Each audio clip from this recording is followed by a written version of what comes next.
कैथल के आरकेएसटी कॉलेज में जिला कष्ट निवारण समिति की बैठक आयोजित की गई। इस बैठक की अध्यक्षता हरियाणा के ऊर्जा एवं परिवहन मंत्री अनिल विज ने की। बैठक में 9 पुरानी और 6 नई शिकायतों की सुनवाई की गई। इस दौरान पुलिस विभाग, नगरपालिका, डीसी कार्यालय, समाज कल्याण विभाग, शुगर मिल, जन स्वास्थ्य विभाग, शिक्षा विभाग और बिजली निगम संबंधित शिकायतों को मंत्री ने सुना।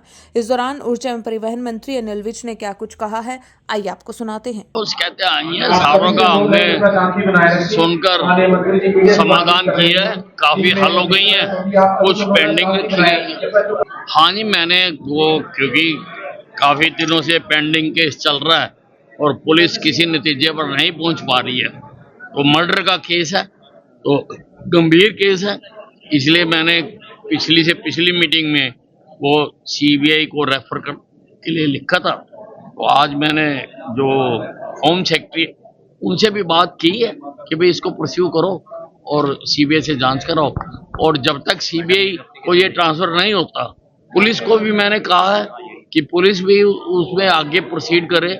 पुलिस ने कोर्ट में डाला हुआ है, कोर्ट से जब इजाजत मिलेगी तो उनका नारकोटिक टेस्ट भी हो जाएगा। हाँ जी,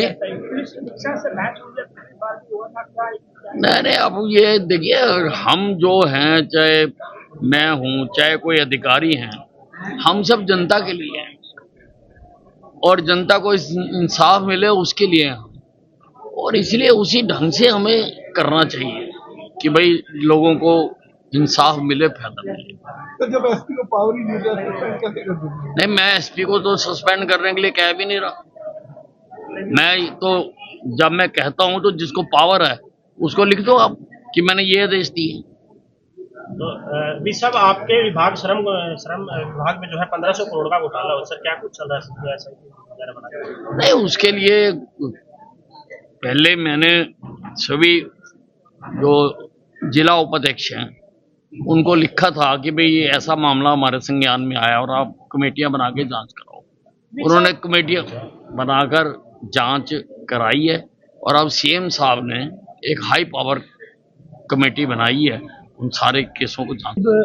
कोई भी आम आदमी है वो एप्लीकेशन देने जाता है, उसकी एप्लीकेशन 10 दिन, महीना, 6 महीने इतनी लेट क्यों करते हैं? गरीब आदमी कैसे, मतलब अब तक आप हो नहीं, तो तुरंत करना चाहिए, तुरंत करना चाहिए। अधिकारियों को भी तुरंत करना चाहिए और जो मामले उनके लेवल पर ही निपटाए जा सकते हैं उनको निपटाने चाहिए। जैसे सर आप हो, कल को कोई दूसरा आए या ना आए, मेरे से भी बेहतर आएंगे यार।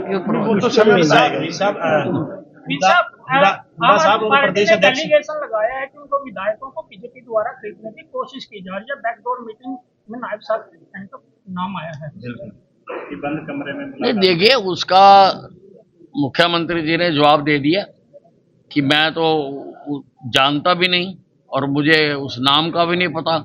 तो अब ये तो उससे तो ये लगता है कि आप पार्टी, क्योंकि पूरी तरह से वो पंजाब में उसका वो हो रहा है, तो लोगों का ध्यान भटकाना चाहती है। पेंशन की पेंशन कट गई है, पेंशन मंत्री के ससुर की पेंशन कट गई है, बवाल मचा हुआ है। लोगों की कट गई, आम लोगों की पेंशन। ऐसा है, बिना तथ्य के मैं ऐसे नहीं कह सकता ना किसी की कटी है किसकी नहीं कटी है। लोगों की कट रही है जिस पे वो ठीक है, वो हमारे सामने। हुड्डा साहब और प्रदेश अध्यक्ष जो है नई रणनीति बना रहे हैं कांग्रेस की, क्या कुछ है मजबूत करने को लेकर मीटिंग ली जा रही है? नहीं, अब उनकी पार्टी तो टुकड़े टुकड़े पार्टी है और वो यदा कदा टुकड़ों को जोड़ने की कोशिश करते रहते हैं, लेकिन वो फिर टूट जाते हैं, तो उनका तो यही गेम चल रही है।